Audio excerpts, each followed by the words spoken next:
O tempo dos nossos antepassados está à distância de uns lances de escada. A Alta Universitária tem, neste momento, 3 trabalhos arqueológicos em curso. 2 deles no Largo Marquês de Pombal, junto ao Museu da Ciência. No que ontem era chão, hoje ergue-se uma fonte que fez parte do complexo da Companhia de Jesus em Coimbra. Neste momento encontramos-nos num dos pontos da escavação da fonte do complexo jesuíta, sentados numa estrutura que nos reporta ou nos faz recuar aos finais do século XVI, inícios do século XVII, quando toda esta área, esta parte da cidade, tinha uma cerca fechada e pertencia ao complexo da Companhia de Jesus da Universidade de Coimbra.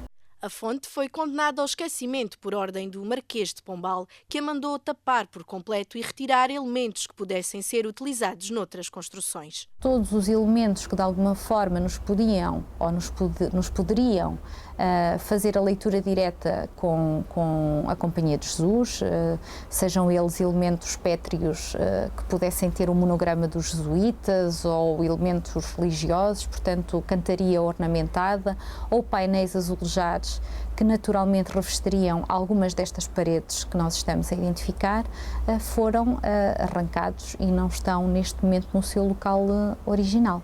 Ao lado da fonte está a intervenção mais imponente. Uma estrutura subterrânea com 9 metros de profundidade e 18 metros de comprimento. Encontramos-nos no interior de uma estrutura subterrânea, de uma grande estrutura subterrânea que começou a ser identificada no âmbito da transformação física do laboratório químico em Museu da Ciência, em 2004. Portanto, um ponto, uma reserva estratégica de águas, que se posiciona neste ponto norte do laboratório, exatamente entre o limite do edifício e a vertente para a Padre António Vieira. Portanto, neste momento nós estamos como que no interior da encosta, sensivelmente a meio da encosta entre a Padre António Vieira e a colina da Universidade e o Museu da Ciência e o Laboratório Químico. É pré-existente a esta estrutura.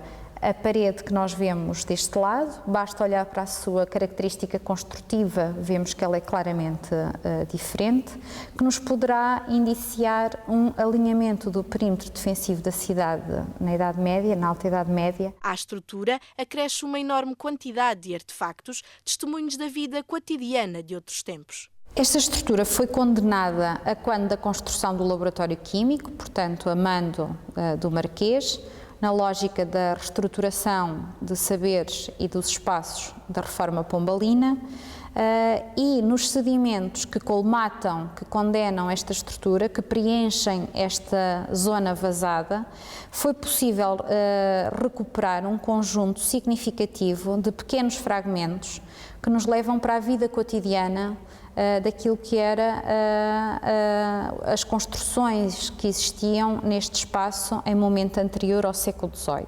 Na terceira das intervenções arqueológicas, não é preciso recuar tanto na história. Os degraus que levam à cave do Observatório Astronómico, demolido na altura da reforma da Alta Universitária, ordenada por Salazar, voltam agora a ter uso.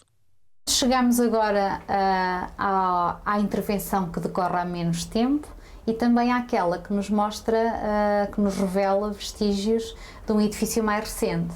Portanto, o Observatório Astronómico, que se localizava aqui no topo sul do Pátio das Escolas, no âmbito da lógica da construção da cidade universitária, é mandado evacuar, é feito o novo Observatório Astronómico da Universidade em Santa Clara.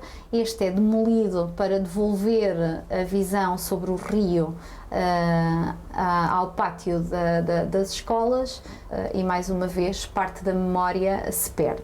O que esta intervenção muito recente, que ainda está na fase inicial, vem demonstrar ou vem devolver é não só que toda a fundação dos 4 corpos que constituíam o Observatório Astronómico se encontra ainda preservadas, mas que esta zona de cave não só se encontra preservada, mas se excetuarmos as coberturas em abóbada que por motivos de necessidades pragmáticas de condenação da estrutura nos anos 50, foram demolidas, se encontram em muito bom estado de preservação. As atividades arqueológicas da Universidade são um passo importante na programação de ações a desenvolver no âmbito da candidatura da UC a Património Mundial da Unesco.